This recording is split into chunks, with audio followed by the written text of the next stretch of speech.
এক্সপ্লোরেন্ট মিডিয়ায় আপনাদের স্বাগত।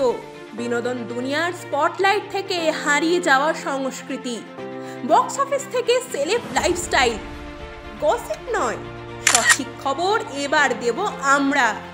এক্সপ্লোরেন্ট মিডিয়ার সঠিক খবরে বিনোদন চর্চা। সিনেমায় এবার কালো সোনার গল্প। মাটির তলায় যুগ যুগ ধরে ঘুমিয়ে থাকা কয়লার স্তর এগিয়ে নিয়ে চলে শিল্পের চাকা, আমাদের নাগরিক জীবনের ভিত করে দেয়। কিন্তু যারাই খনিজ তুলে নিয়ে আসেন মাটির অন্দর থেকে, কেমন আছেন তারা? কেমন করে কাটে তাদের জীবন? কয়লা খনি অঞ্চলের নানা রাজনীতি, সেখানকার শ্রমিকদের জীবনযাপনের প্রেক্ষাপট নিয়ে আসতে চলেছে নায়ক দেবের নতুন ছবি খাদান।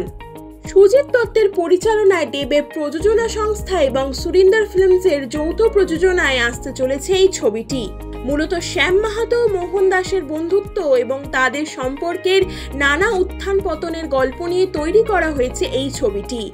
মুখ্য চরিত্রে দেখা যাবে দেবকে। চলতি বছরে একের পর এক ধামাকা নিয়ে হাজির হচ্ছেন অভিনেতা দেব। পুজোয় মুক্তি পেতে চলেছে সৃজিত মুখোপাধ্যায় পরিচালিত টেক্কা ছবিটি, সেখানেও দেখা যাবে দেবকে। এই বছরের শুরুতেই দেব তার অনুরাগীদের সাথে শেয়ার করে নিয়েছিলেন খাদানের টিজার এবং first motion look. First motion পোস্টারে দেবের পরনে দেখা গিয়েছিল লাল টি শার্ট, গলায় গামছা ও কালো প্যান্ট, তার হাতে কুড়ুল। অন্যদিকে অভিনেতা যিশু সেনগুপ্ত গলায় খোল ঝুলিয়ে রয়েছেন, যা দেখার পর রীতিমতো উচ্ছ্বসিত হয়ে পড়েন অনুরাগীরা। এই ছবিতে শ্যাম মাহাতোর ভূমিকায় দেখা যাবে দেবকে এবং মোহন দাসের ভূমিকায় দেখা যাবে যিশু সেনগুপ্তকে। এছাড়াও অভিনয় করতে দেখা যাবে বোরখা বিস্ট সেনগুপ্ত, স্নেহা বসু, ইধিকা পল, অনির্বাণ চক্রবর্তীকে। যদিও ছবিটি কবে মুক্তি পেতে চলেছে তা এখনো জানা যায়নি।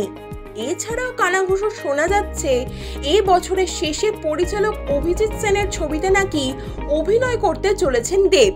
প্রসঙ্গত 2023 সালে টিনো সুরেশ দেশাইয়ের পরিচালনায় মুক্তি পেয়েছিল mission Raniganj the great Bharat rescue ছবিটি, যেখানে রানীগঞ্জের কয়লা খনিতে আটকে পড়া শ্রমিকদের ত্রাতা জসবন্ত সিং গিলের ভূমিকায় ফ্রেমে ধরা দিয়েছিলেন বলিউডের অন্যতম সুপারস্টার অক্ষয় কুমার।